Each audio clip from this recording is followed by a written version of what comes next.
pour votre formation, tous les fans de Gloria, oh, vous êtes en Afrique Info, je vous demande d'aller chez Ken Piana. Pito Palais, ok, non pas Ken et ça, bien. Bah, fan nyon sur Glo, il y a méga star, vous êtes en Afrique Info, c'est moi qui vous parle maintenant. Ok, non, c'est un fan, on a beau désabonner en Afrique Info.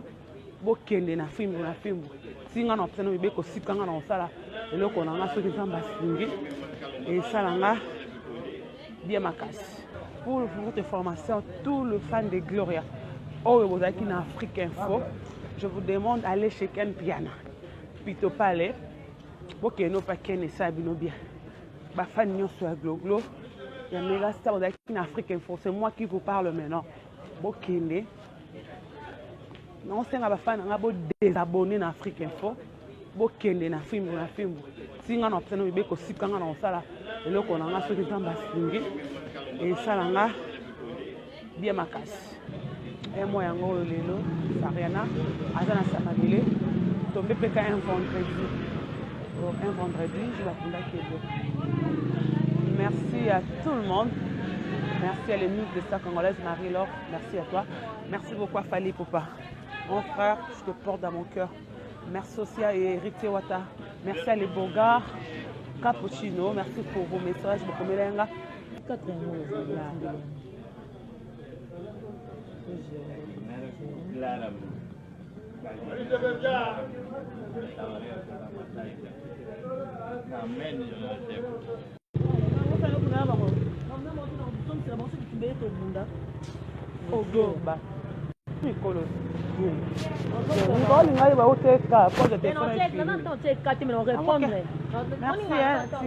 Merci. À nous revoir prochainement. Bye bye. Narbo c'était Chimène Kassonge Masananga. Pourquoi pour Ricardo Zumbe. Motema batasir ya mama ya batu ya Mary, merci à toi. Sans oublier encore tout le monde à l'inganga. Ricardo Zumbe, manager, c'est bon encore dans le bon. Je t'aime beaucoup.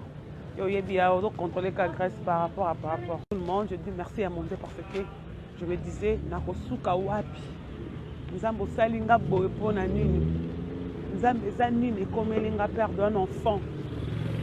Mais nous avons un pasteur Skip, nous avons un pasteur Roger, nous avons un pasteur Fabrice. Nous avons un frère David, ex-Kojak, pasteur, et il peut nous bâtir Kingate, Bazala Kinanga, Baïda Kinga n'a pas prière, Tina Longwa qui Congo le 10 octobre, le 10 février, pour na Koya, Turquie, Bazala Kinanga n'a pas prière. Maman Bibi, merci à toi.